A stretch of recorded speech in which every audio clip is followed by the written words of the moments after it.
everyone, I'm Jen Garrett, and welcome to the Move the Ball podcast. On this podcast, we are going to talk about how to succeed in business and in life by putting winning strategies into practice to help you advance faster. So if you're looking to move forward and reach that next level of greatness, then you are in the right place. Now get ready. Let's suit up, show up, and move the ball. Hey everyone, Jen Garrett here. It's so great to be back with you on another episode of Move the Ball. This episode is part of my special Path to the Draft series, where I'm having conversations with NFL draft prospects on their path to the draft. So today, inside the huddle with us and ready to share his story and talk about his path to the draft and help us to move the ball is Khalil Davis. Khalil played defensive lineman at the University of Nebraska, finishing the season with a career-high 45 tackles, the most among Nebraska's defensive linemen, and led Nebraska with 8 sacks and 12 TFLs, tackle for lost yards. Now, Khalil also has a twin brother, Carlos, who plays football in Nebraska, and the two of them were the first Huskers in more than 50 years to be 8-time letter winners, and they are only 2 of 10 people in the entire history of Nebraska Athletics to be 8-time letter winners. Pretty impressive. Khalil, welcome to the show. Thanks for having me. Well, I'm really glad to have you on today. And I'm going to start our conversation the same way I did when I spoke with Carlos on yesterday's episode. So you get this invitation to be a part of the Combine. How do you feel about that? What's going through your mind when you read that invitation? It's an awesome feeling. Me and Carlos were, I think, probably the last 2 to get our invites. So we were just checking our emails because we knew they would come through there or through our agent. And he checked his. He was like, I got my invite. And I looked at mine. I got mine. And it's just an awesome feeling because, it's a great place to go show what you can do. And me and Carlos took full advantage of that.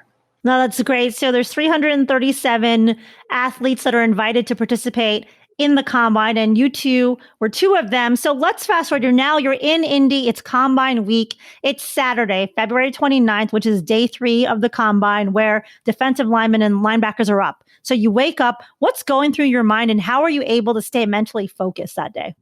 Just knowing all the work that you did to put in to get there, that kind of helped you stay focused, not get nervous, because you stuck to a plan all through December, January, February to get there. And that kind of helped you stay focused and not veer off from that. When we woke up, or when I woke up that morning, I was just ready to go, ready to get over with, ready to go perform. Gotcha. Now tell us, how did you get into football? What was your path? My dad and uncle just wanted me and my brother in a sport early. We started in 2nd grade, tackle football, and they knew that that's the sport for us. But that was the first sport we ever really did, and we've loved it ever since. And what excites you about the game? Just being a part of brothers, different types of ethnicities, just coming together for one purpose and meeting new people. I love meeting new people and getting to know different types of people and just meeting. Great. And so Carlos plays with you on the Nebraska team. How do you guys push each other to be better athletes on the field as well as just better people off the field? Growing up, it was kind of me and him together a lot. And when you're with someone that's equally as talented as you, the level of everything just raises because we're always competing. And if I know I can do better than him, I'm going to do better. And eventually, it just got to a point where that better got the best. And it made us both really, really good at what we did because of that competition level between me and him.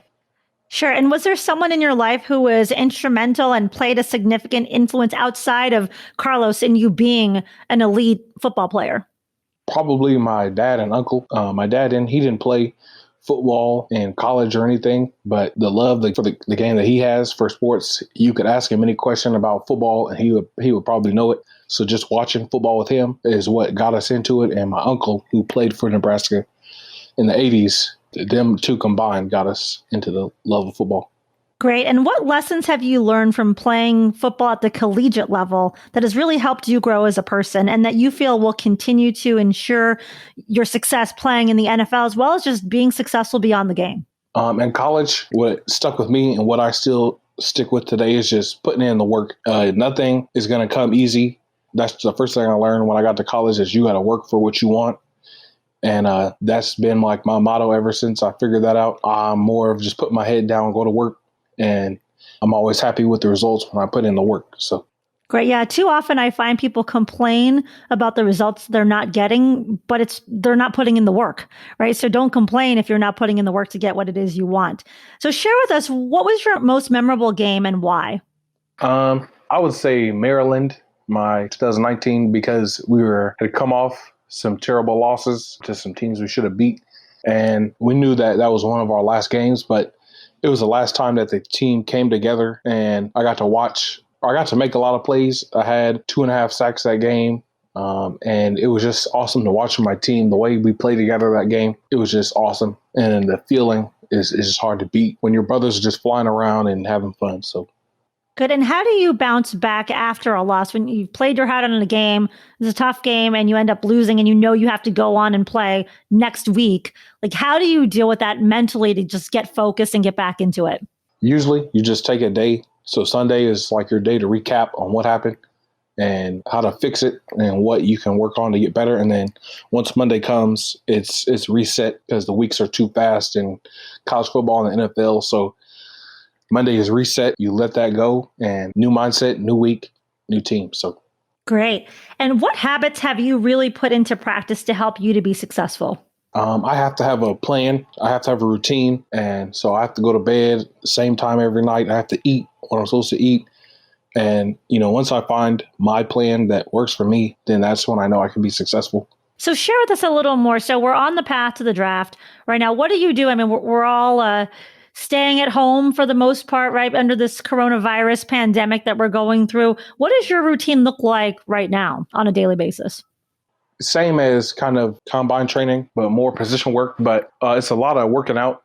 It's about 5 or 6 of us from Nebraska team that are still here that are preparing for the draft, and we're working out at a facility. We also have a sand pit in our apartment complex, so we're doing a lot of sand work with the position drills, and also a lot of fishing and a lot of just watching football videos, just studying the game. Great. And so outside of football, what are your hobbies? I'm a big fisherman. I could spend hours out on the lake, so. Gotcha. Yes, your brother mentioned he was a big fisherman too, so I'm guessing you guys do a lot of that together. Yes, ma'am, we do. Great. So what I want to do now is I want to ask you a couple fun questions to end our show. Share with us, what's your favorite food? Easily barbecue. I grew up in Kansas City, so I've had all different types of barbecue, and to me, it is the best, and I could eat every day. Great. And what about favorite football specific movie? Probably Any Given Sunday. That's a good one. And how about favorite professional sports team? It doesn't have to be football, just favorite sports team. Kansas City Chiefs. Okay. And if you could be any superhero, who would it be and why? I would be, I don't know, I'd love to be invisible, just to watch. I love people watching. I love to just be on my own sometimes and just, do things on my own. So. Okay, great. And then the last question that I have for you is there a piece of advice that a coach or a mentor has shared with you throughout your time playing football? It doesn't have to be in college, but at any point in your life that's really stuck with you as some meaningful advice? Yeah, it was during college. My coach said that if you're not living right off the field, you can't expect good things to happen on the field, and you can't expect to be your best. It kind of stuck with me because it's something that when you think about it, it's true. If you're living right off the field, everything on the field will take care of itself. Absolutely. That's a great piece of advice. So tell the listeners at home, how can they follow you on your path to the draft? What social channels are you on, and what's the best way to just follow your journey? I am on Instagram, Snapchat, YouTube. I'm going to start posting videos on YouTube through this process of what it was like. And I'm also on TikTok. But Instagram, @name, Special K94. Twitter name is Special K94 also. And YouTube should be pretty easy to find me. Just type in Khalil Davis. Okay, great. And we'll be sure to put all of those in the show notes so people can connect and follow you and watch you on your journey. So thank you so much, Khalil, for being on our show today. Thank you for having me. Yes, I wish you much success in the draft and in this next chapter. And thanks to everyone for listening to today's episode. And we will catch you next time. Until then, make sure that you suit up, you show up, and that you move the ball. Thank you for listening to Move the Ball. To see more about what I'm up to and how I can help you to move the ball, check out my website at www.jenniferagarrett.com. Make sure you subscribe to the podcast so that you never miss an episode.